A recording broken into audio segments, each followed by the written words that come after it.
Good afternoon, everyone. Welcome to Riot Fest.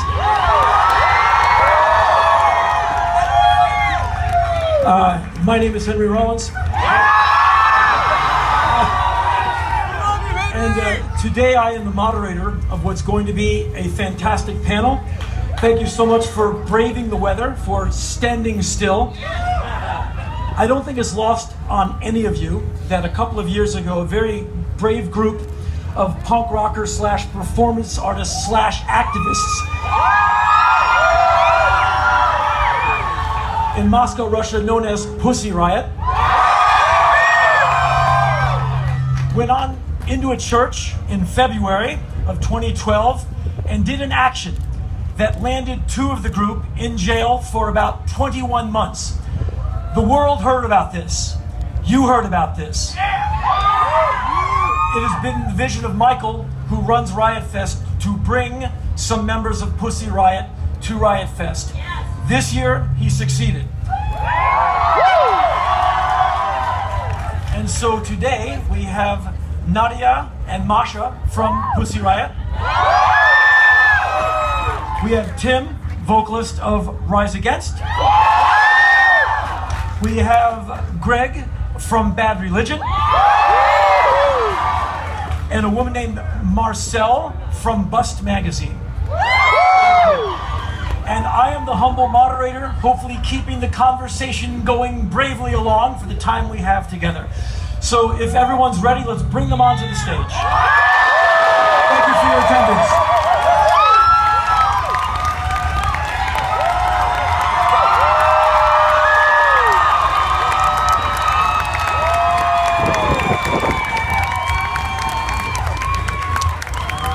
Oh, and translator Peter will be along for the ride.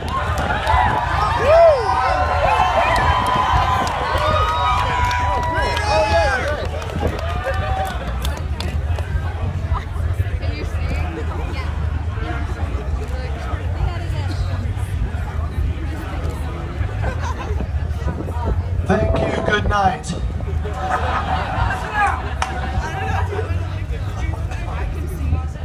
The first thing that I wanted to bring up to the panel and to all of you was this thing that many of us have in common. Definitely everybody on stage, and perhaps some people in the audience, that punk rock is a continuum through many of our lives. And that punk rock and punk rock music are certainly responsible for some of us being on the stage in front of you today. And the sentiment, punk rock changed my life, is at some point a bit generic, but it is true for many people. I am a testament to that.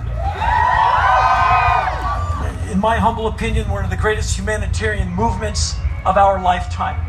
And so what I would like to ask you two is about the impact that punk rock music had on you and what you do in Pussy Riot and what you are doing now with your media group, Media Zona.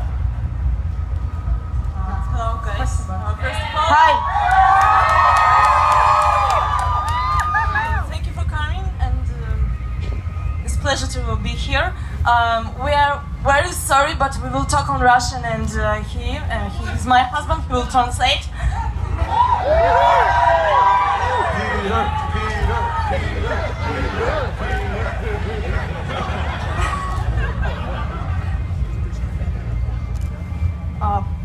Мы начинали не как музыканты, мы начинали как художники и политические активисты, но мы пришли к панку, когда нам нужно было высказаться очень громко и очень сильно, когда Путин пошел на третий срок. So we didn't start out as musicians, but we started out as contemporary artists and as political activists. But when we wanted to make a really loud statement, and that was when President Putin wanted to become president for the third time, then we moved to punk to make a really loud statement, because that was the only way we thought we could do it.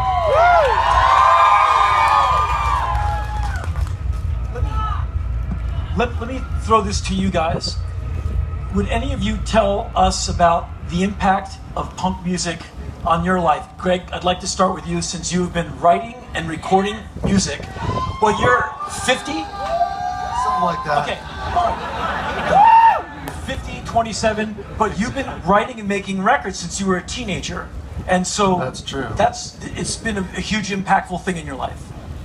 Yeah, you know, we got this opportunity this summer to tour with a band called Stiff Little Fingers, who I believe you should go see them because I think they're playing here, aren't they? I always check with Michael. So, anyway, in about 1980 or something, I heard a song by them called Alternative Ulster. Became an anthem of my teenage life, but I didn't even know what Ulster was. But because it was, you know, some political movement far away, but I knew that the rousing chorus and the way that it brought all these people together was something I wanted to do for a living. And it's really what inspired me to write music that was politically charged and music that was inspiring, even though I recognized that it could just be a local movement that would inspire it. And somehow it grew to larger proportions than I ever imagined. But it was really something that the punk stream of consciousness caught on like wildfire. I don't take credit for that. I was inspired by it before I ever came along. And, you know, Tim, I think you can speak to it too, because he sort of carried the flag from what we started. Well, that's awesome. It's amazing to hear you say that, Craig, because we certainly did. I grew up here in Chicago, went to a lot of hardcore shows in Chicago, and everybody from local like Los Crudos or Youth Against Fascism, but then also when Rollins' band would headline the Aragon Ballroom in Chicago, I was there in the front row getting my ass kicked, or when Bad Religion would roll through. You know, all of these were artists that exemplified a way to play music that didn't emphasize selling records or tickets, but instead triggering reactions in people's minds. And that's what triggered my reaction and what made me want to be on a stage, and also what made me realize if I ever had the opportunity to be on that stage, I would want to do something different with that microphone than just simply further your own kind of career, but to do something to kind of continue to fly that flag of punk. Marcel, you're a journalist, so words have impact. You're not necessarily in a band like these guys have been, but words matter, and punk rock has had a big part in your life. Can you tell us about that, about what role it's played in your life getting you here to this stage today? Well, I want to say that when I'm the same age as Greg and this guy, but I went to see these guys play, and every time they came to New York City, I went to see these guys play, and I was with a handful of other girls in the front, moshing and having a great time because punk rock mattered. And when we started Bust Magazine, I'm not there anymore, but when we started, we were fueled by fury and injustice and just this need to tell women that they had a place to go, that they didn't have to listen to what the media was telling them, that we could be ourselves and had a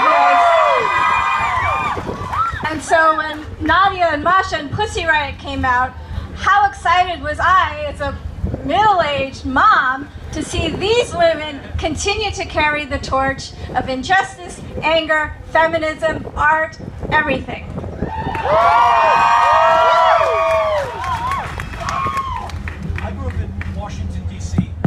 I grew up in Washington, D.C., and our punk rock scene you could fit on this stage. There's very few of us at first. And punk rock, to me, it taught me that I could question authority. I went to a military prep school. I wore the prep uniform, the kind of guy you just want to punch out upon sight. Jacked on Ritalin and high on Ted Nugent records. I kind of barreled through adolescence as best I could. And then a guy who ended up in a punk rock band called the Untouchables with Alec Mackay on vocals, a guy named Bert Quiroz. Bert was the guy with his ear to the ground, and he started buying the punk rock records. And he said, "Henry, you need this." And he loaned me the first Clash album. And I said, And it was an import in those days, basically impossible to find. So I put it on my mother's stereo. I was raised in a very eclectic household. We listened to everything from Barbra Streisand to Bartok, and the record player was kind of the altar. And you did not play your records on her stereo because she had the good gear. But she was not home. So I put on the First Class record and I listened. And all of a sudden, like a shot, I understood that it was my duty to question authority. It had never occurred to me to say anything more than yes, sir, to my military teachers at school. So by 10th or 11th grade, I had this idea about punk rock. And in our small scene in Washington, D.C., punk rock came to me, and I carry this to this day. It is a come-as-you-are genre of music. And our scene, we had the cool gay guy, the cool gay gal, the anarchist dude with his communist flyers he'd give us every single time. We had the Rastafarian guy. We had the people who couldn't throw the ball straight, who didn't go to the prom. And all you had to do was show up at the house party. A lot of house parties in those days. No venue wanted us. All you had to do is show up and walk through that door, and it was on. Everyone in that room was your ally. And you found out it's a deeper thing than friendship. You found out very quickly you needed allies because there was people who did not like you. There was people who did not agree with you, agree with your politics, your orientation, whatever it was. And all of a sudden you had people from every stripe of the community, except we were smarter and cooler, who got it. We were on some kind of wavelength. And what's relevant to me is that they all heard it, I heard it, you heard it, and all the way in Moscow, Russia, they heard it. And punk rock and punk rock music, there's not necessarily political music, there's political people who make music. And I think that's what it is. And so these guys had the message, and they found music, and they put themselves into it, and they became punk rockers.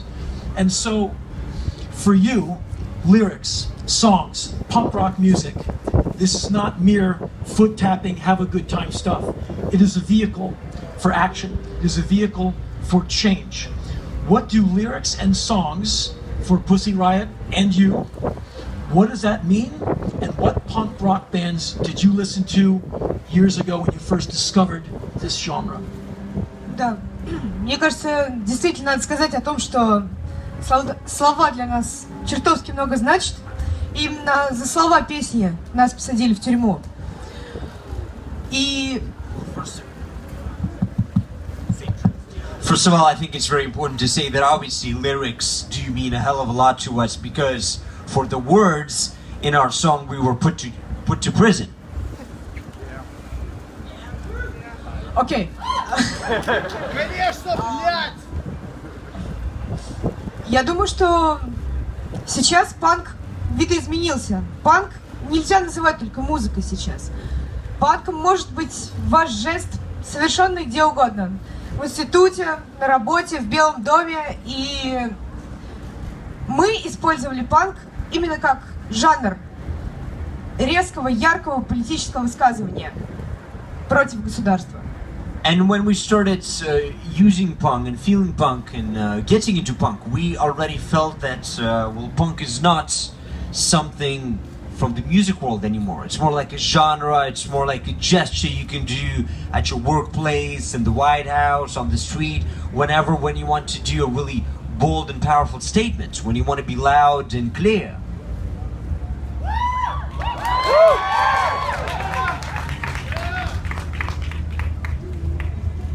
И когда мы поняли, что нам нужно создавать музыкальную банду, у нас было не так много представлений о том, вообще как делать музыку. Тогда мы начали слушать то, что нам нравилось. Это ой-панк, такие группы, как Sham 69 and Angelic Upstarts.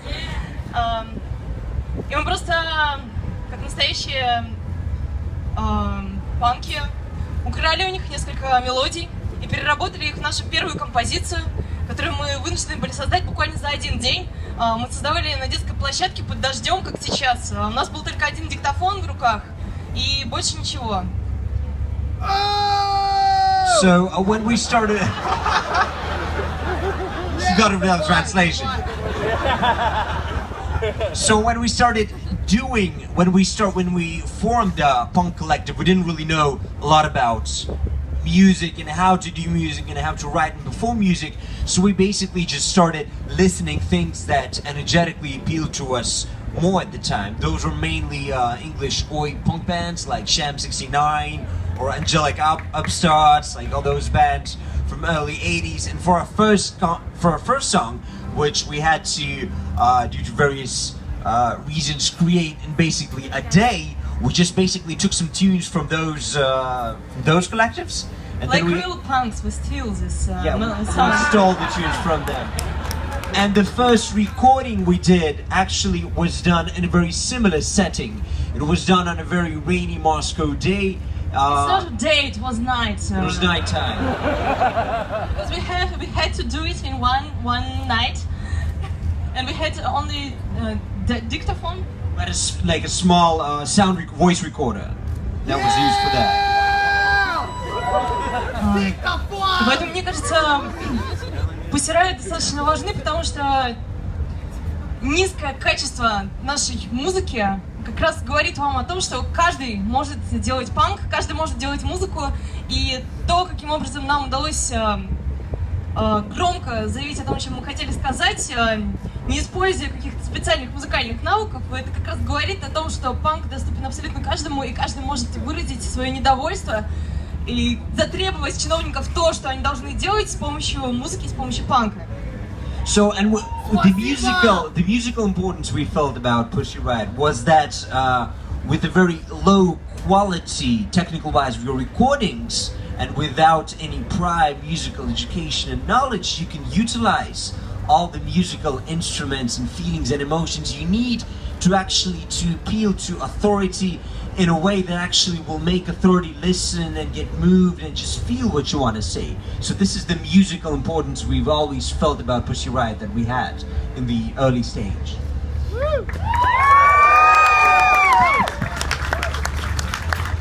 32 years ago, in somewhere in New York, I was in a band called Black Flag.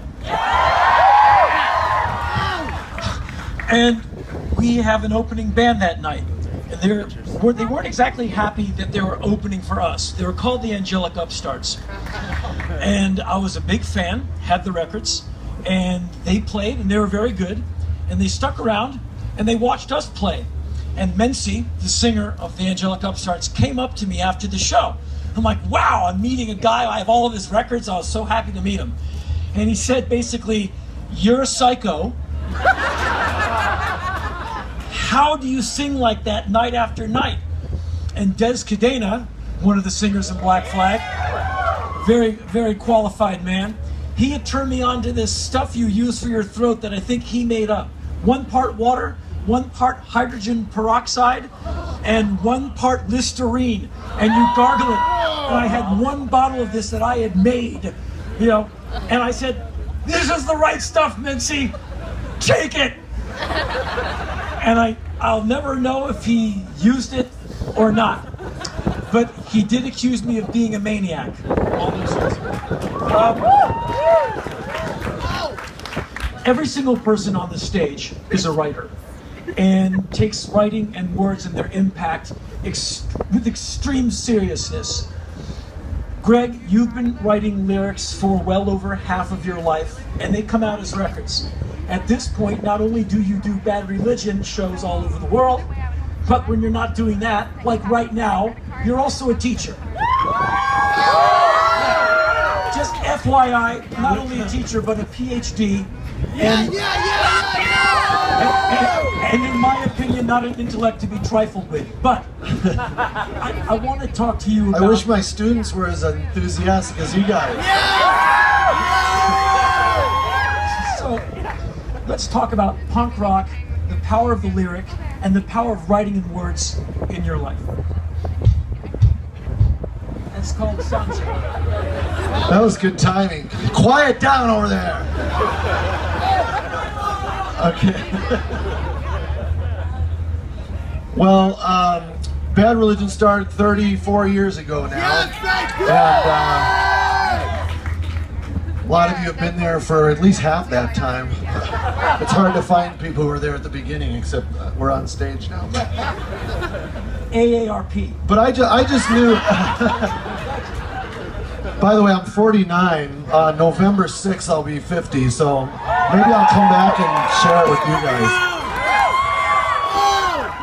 But when I got started, you know, Black Flag was already a band. We had the Circle Jerks. We had all of my friends, the Adolescents, and you know, TSOL. Everybody from Orange County and Los Angeles were these great bands all around me. And I looked at all the singers and I said, I'm not going to be like that. I'm not going to be like that.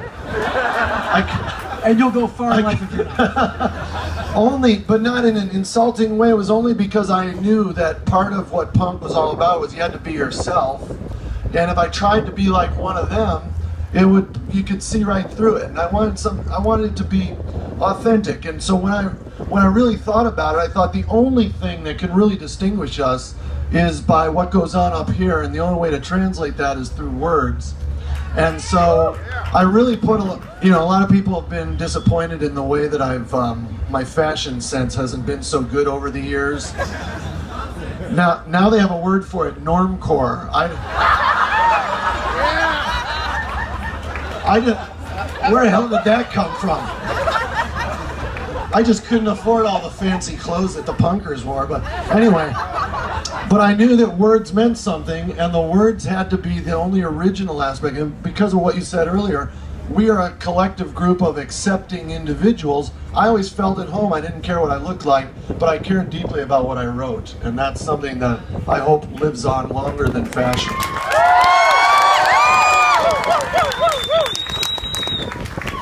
Tim, the other night I was listening to your very excellent album, The Black Market. Yeah, it's good, it's great. There's a very interesting interview I read with you online, and you talked about how you agonized over writing some of the lyrics for this album.